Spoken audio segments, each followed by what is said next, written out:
Hi, my name is Andronikus Aditya. Uh, Here I will remake video with title is I'm afraid to speak English to complete my final exam. I'm afraid to speak English. People will laugh at me, but if I start a conversation with a native speaker and I suddenly forget words? What if I just can't support a conversation like I won't be able to use my English? I have so many fears, what should I do? Hi guys, I'm Andronikus Aditya. Today we're going to talk about those questions that arise in head whenever you are confronted with a situation to speak to a native speaker in English. I just want to say first of all, I'm pretty sure you have heard that many times that it's just all in your head, but I know we need to kind of dig deeper and talk about your fears because I had those fears like even now when I speak Indonesian because I'm a perfectionist. I get very nervous because I know I make mistakes and I know I forget words and I know everything like this happens in my face and my face turns red and I just I and it's and it actually starts happening like when I'm relaxed my Indonesian is a lot better like if I'm an environment just talking to friends or just talking to someone at a store. It would be like really smooth language when I start thinking like, oh my god, like this is one of the reason I stopped recording videos about Indonesian just because it's been declining and I have those fears. But I also have them in English. But with English, I understood that English is a tool, it's an instrument that I use to improve my life. And without it, I won't be able to achieve my new goals. I won't be able to get a new levels of whatever YouTube of my company development. So today I'm gonna start with fear number one. People are gonna laugh at me. The only time I've been laughed at in terms of my English is when fail in real life. Like I get mocked about my accent a lot on social media, but it happens because I get hundreds of thousands of views and I understand that even kittens get dislikes on YouTube. And there will be people who are unhappy with whatever I'm doing, and just because I'm doing it, they will be posting bad comments and hating me for whatever I do.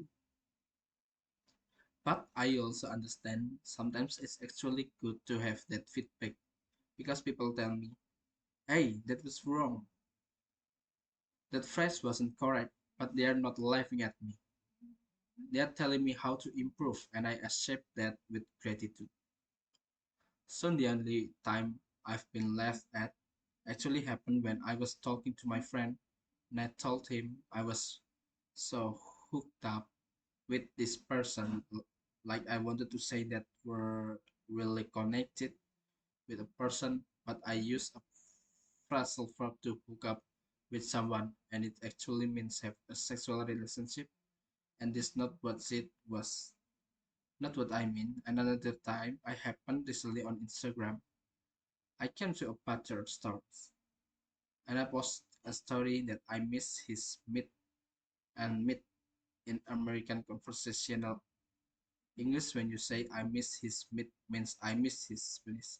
Again, people laugh at me, but I thought it was funny. Like it's not like and it was like DMS people. It has a second meaning and it's not like they are angry at me for making that mistake. It was like, a friendly advice. So I've never ever had like people in real life like laugh at me like say, "Oh my God, your English is so bad. What are you doing here?" Never ever happened in my life. And I started practicing English at the age of 14 and I was hanging out with really mean like teenagers can be really mean. They can tell really bad things in your face, but never has that ever happened to me because people understand that I'm making an effort to be understood. They understand that I came from a completely different culture and that I've never spoken English to my parents or to my grandparents. So the only exception here is social media. Like if you're speaking English and social media just be ready to get those hate comments. And even if you're perfect in English, even if you're 120 out of 120 on TOEFL and you post a video how you get that score, you will still like if it gets viral, you'll still get comments from people. It's impossible. Your English is not good enough. Like there will always be people on social media hating you, but in real life, there's like this tiny chance it's gonna happen, but it is not gonna happen, guys.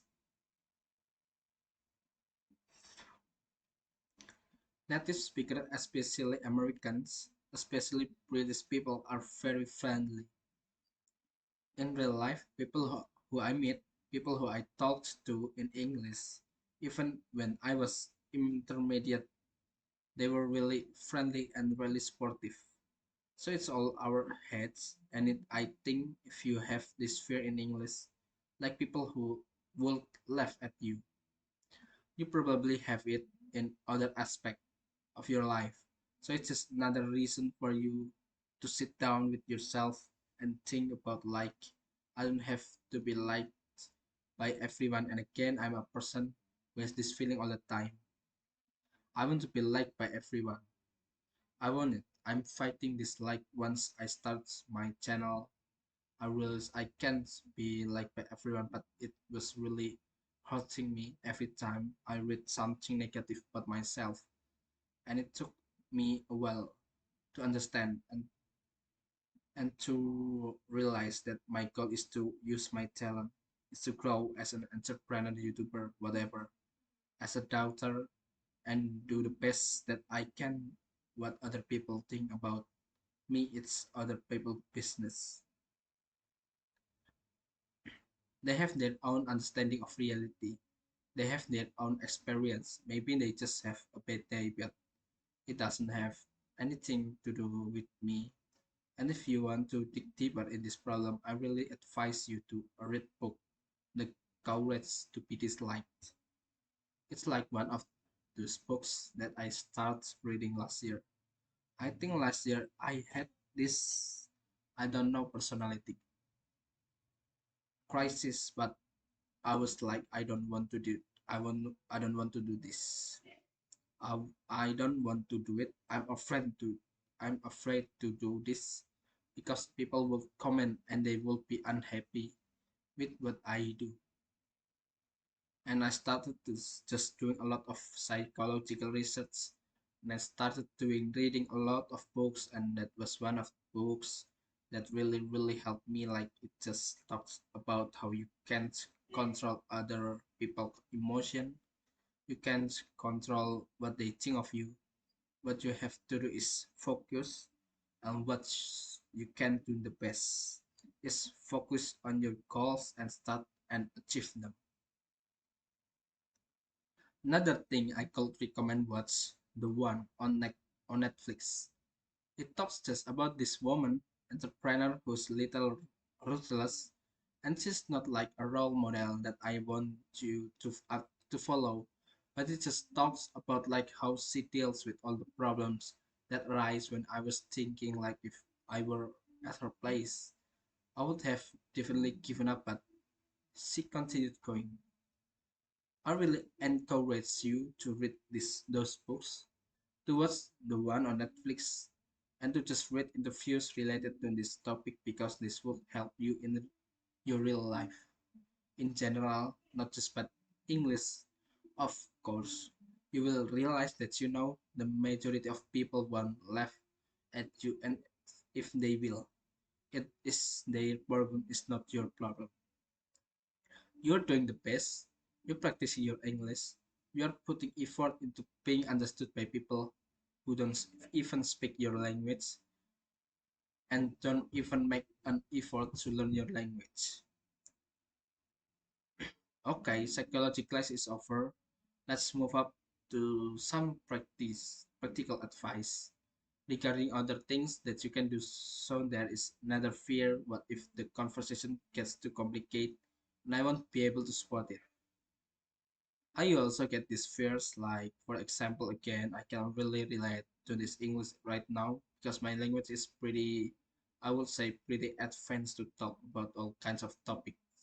But with Indonesian, I can totally relate, and when people start asking me about business, I understand that I will start a conversation, I will talk about my company, but if they start digging deeper, I will be like, oh my god, this is too complicated. And what in 2018, I had to have a surgery in Indonesia, and I was surprised I was actually able to communicate with doctors and nurses about medical stuff because basically when we talk about English, we have 1,000 words that make up 86%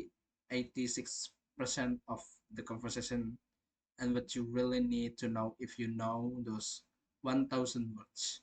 If you go into specific conversation, you can always ask for definition of like specific words. So it was in Indonesia doing that surgery. I was like, oh, and what is this is in Indonesia? I can say that in English, or I could show you on Google on once I learn like 5 or 7 words that I needed that were related to that surgery. The conversation become really easy because you don't need to know like the whole idea of surgery, medical, business, vocabulary to support an advanced conversation. All you need is those 1,000 words. And you also, if you're like, oh, I don't know how many words I know right now. This doesn't actually matter if you understand this video. That means you know enough words to support a conversation. So start practicing, and if you forget a word, if you don't know the term, if you forget a word, you can just Google it on your phone with Google Translate and show your party this word, and you'll be totally fine. And this is by the way you learn the word really fast. Let's continue. Let's continue. Another question is that what I feel shy. What if I stop and freeze? Okay, this can happen as well. If you're too nervous about the conversation, the trick that helped me a lot is to pretend that you're someone else. Because again, stopping and freezing has to do something with what's going on with you internally. Internally. Like maybe you're again thinking that people are gonna laugh at you on just there are so many stuff in your head that you can just process them. So imagine that you're a different person. If you're speaking to a native speaker, you're probably in a new country, nobody knows you. And once this conversation is over, you will part ways with this person. So try to pretend you are your favorite movie character. Try to pretend you are American if you are in America. Try to pretend that you are this famous blogger that you really like. I don't know. Try to pretend to be someone else just for this conversation. It just lets your fears go and helps you become more confident when you speak. Next, what if I offend someone? That's another fear, and one thing I wanted to remember here is that when we talk to a person, people pay attention to our body language, to our facial expression or emotion, and even if you say something incorrectly in English, they will understand you didn't really mean it, and you also they will understand like if they tell you about something and you don't understand, but you just say yes, and a lot of times people will tell you but you didn't understand, right?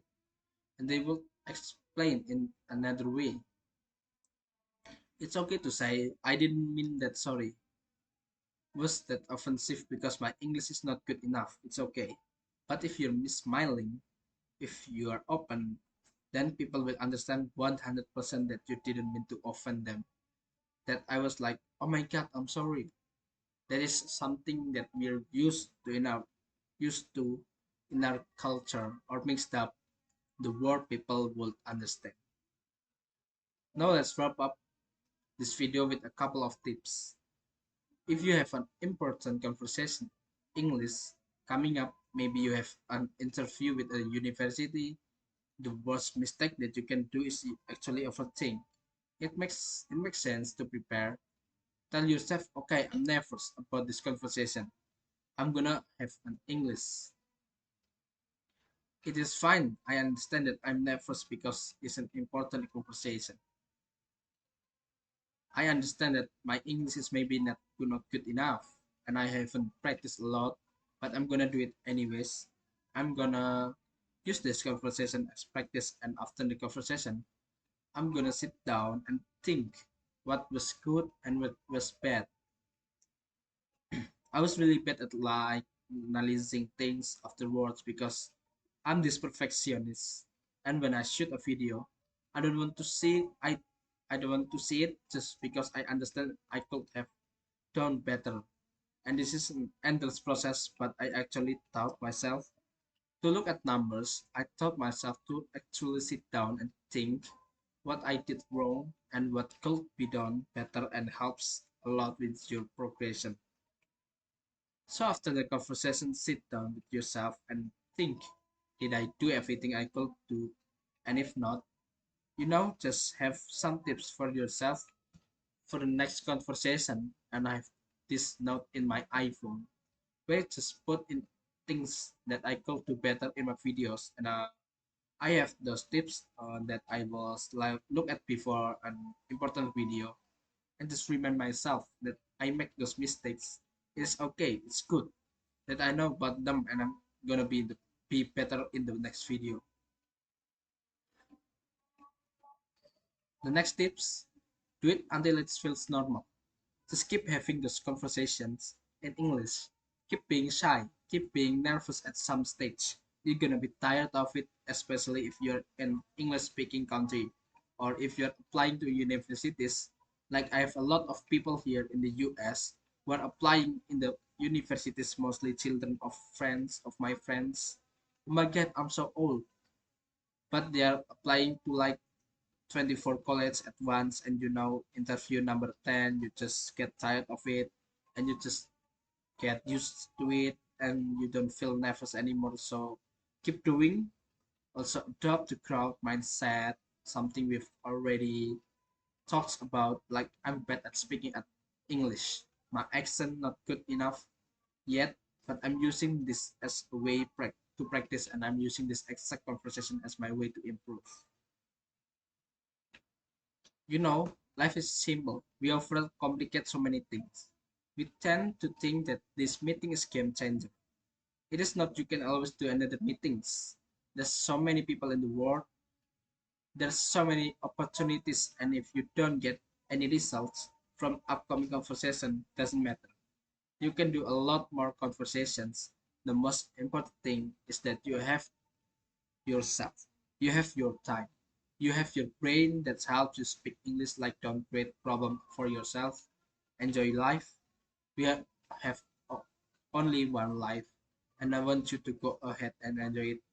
Look at everything from a positive perspective, especially if it's something like smaller, like conversation with a native speaker. Come on, it's gonna be fine. Life is easy. Smile. Tell yourself that if not today, you're gonna make it tomorrow. If not tomorrow, you're gonna make it in a week. Yes, it's fine. You'll be get there.